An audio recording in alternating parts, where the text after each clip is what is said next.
Hello hello. Sir, नमस्ते. म्हणलं आवाज येतोय का? Hello hello. नमस्ते म्हणलं सर, आवाज येतोय का? हा, येतोय. म्यूट वर कशाला टाकता साहेब? इथं हा आलतो म्हणलं, म्यूट वर टाकलेला का फोन? अरे येतोय ना. हा, तुमच्या डेपो मध्ये इथं आलतो ऑफिसला तुमच्या. हा, तुमच्या ऑफिसला आलतो हो, म्हंटल. आलोय आलो, येतोय. हा या. Audio Jungle. Audio Jungle.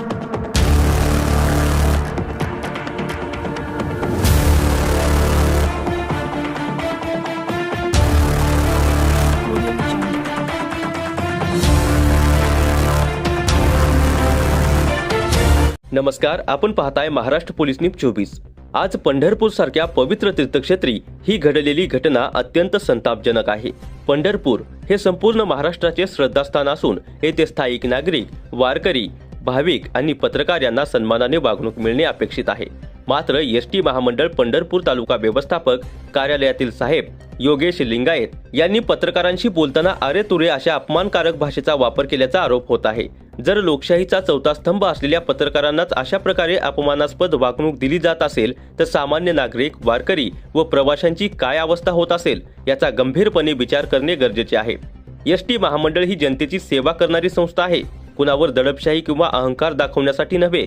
या प्रकारामुळे एसटी प्रशासनाच्या कार्यपद्धतीवर प्रश्नचिन्ह निर्माण झाले असून संबंधित अधिकाऱ्यांच्या वर्तनाची वरिष्ठ पातळीवर चौकशी व्हावी, तसेच पत्रकार आणि नागरिकांशी सुसंस्कृत आदरयुक्त भाषेत संवाद साधण्याचे स्पष्ट निर्देश द्यावेत. या प्रकारामुळे एसटी प्रशासनाच्या कार्यपद्धतीवर प्रश्नचिन्ह निर्माण झाले असून संबंधित अधिकाऱ्यांच्या वर्तनाची वरिष्ठ पातळीवर चौकशी व्हावी, तसेच पत्रकार आणि नागरिकांशी सुसंस्कृत आदरयुक्त भाषेत संवाद साधण्याचे स्पष्ट निर्देश द्यावेत, अशी मागणी आता जोर धरू लागली आहे. पंढरपूरच्या प्रतिष्ठेला आणि लोकशाही मूल्यांना तडा जाणार नाही याची जबाबदारी प्रशासनाने घ्यावी, अशी अपेक्षा व्यक्त होत आहे.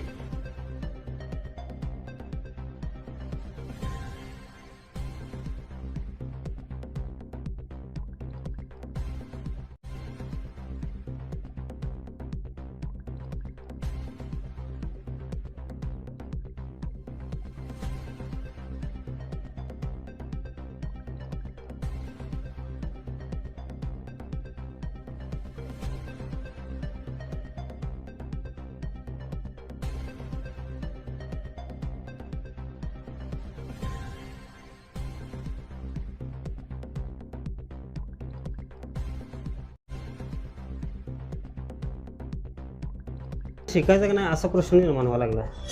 तिथे शेतकरी मुलं सगळं माहिती की मला.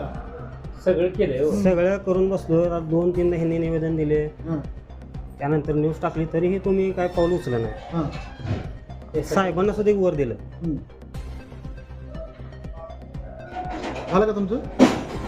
मी त्या साहेबांचा विचारतो आल्यावर त्यांनी का नाही केलं ते मला बोलले होते की साहेबांनी एक फेरी तर मी टाकतो, ऍडजस्ट करतो एक फेरी. मला वाटलं झालं असेल, तुम्ही एवढे दिवस नाही आले, मला वाटलं झालं असेल असं वाटलं तुम्हाला. वाट बघत बसले. नंतर 8 दिवसानंतर लगेच कम्युनिकेशन करायचं होतं ना.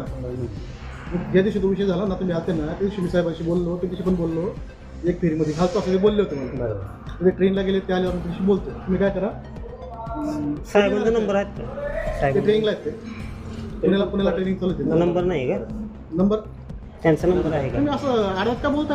आडव्यात तुम्हाला काय सरळ बोलतो नंबर नाही साहेब? का? मी त्यांना आता फोन नाही करू शकत, कारण ते ट्रेनिंग मध्ये आहेत.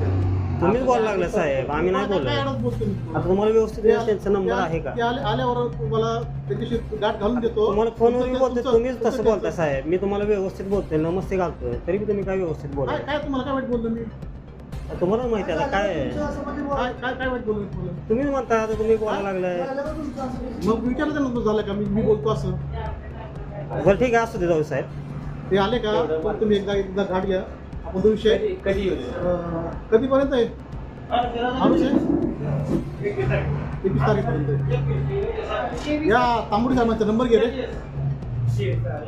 या तांबुडी साहेबांचा नंबर घे आणि ते आले का साहेबांना कळव. तुम्ही या, तुम्ही आपण बसून तो विषय मार्गी लावू. चालेल, येऊ साहेब, धन्यवाद. महाराष्ट्र पोलीस न्यूज 24 साठी पंढरपूर प्रतिनिधी इम्रान तांबोळी.